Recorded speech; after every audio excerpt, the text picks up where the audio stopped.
नमस्कार, welcome to day 6 my mini vlog.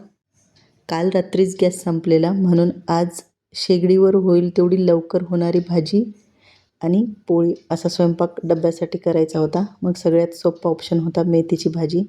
आता पोळ्यांचा खूप मोठा प्रश्न होता की शेगडीवर काय होतं, पोळी लवकर भाजत नाही आणि हा आहे माझ्याकडे लोखंडाचा तवा, तो फक्त मध्यभागी तापतो, साईडने तापत नाही. जसं की गॅसवरती तवा जो आहे सगळ्या साईडने तापत असतो, पण इंडक्शनवरती तसं होत नाही. एकदम सेंटरलाच तवा तापतो आणि एका दिवसातच तवा पूर्ण त्याची अशी हे तयार झालेली की तितका तापतो आहे असं. पोळ्या होतात व्यवस्थित इंडक्शनवरती, पण जोपर्यंत तुम्ही ही पोळी भाजत नाहीत तोपर्यंत दुसरी पोळी लाटू शकत नाही. कारण एकतर पोळी इकडे करपणार जर तुम्ही अशीच ठेवली तर, आणि शेगडी कमी केली तर ती एकदम कमी होऊन जाते, ती भाजतच नाही पोळी.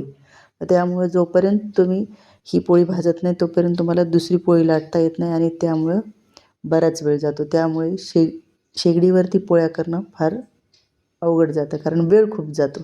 त्यामुळं असं करत करत कसं तरी डब्बा तेवढा करून दिला. त्यानंतर तुमच्याकडे ह्याला काय म्हणतात माहीत नाही, आमच्या इकडे तरी याला देवडांगर म्हणतात आणि याची भाजीही होते, उपवासालाही चालतं आणि असंही तुम्ही ह्याला उकडून खाऊ शकता. आमच्या इथं सगळ्यात फेवरेट आयटम म्हणजे ह्याला फक्त असं कापून घ्यायचं स्वच्छ, आणि साल काढत असाल तर आधीही साल काढू शकता आणि नंतरही काढू शकता. आधी काढली तर वेळ जातो, त्यासाठी तसंच सालीसकट त्याला उकडवायला ठेवायचं.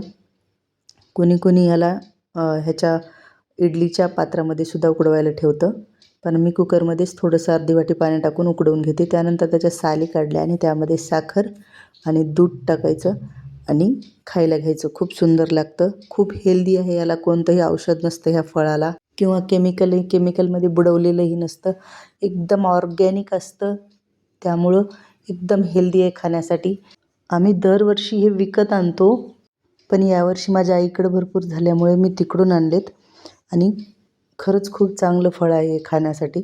नक्की कधी असं खाल्लं नसेल तर खाऊन बघा. याची भाजीही सुंदर होते, पण जर जेवणामध्ये जर स्वीट काही हवं असेल तर तुम्ही याचा स्वीट म्हणूनही उपयोग करू शकता. आणि हे उपवासाला सुद्धा असं दूध आणि हे साखर टाकून चालतं. तुमच्या इकडे ह्याला काय म्हणतात ते नक्की कमेंट करून सांगा. बाय.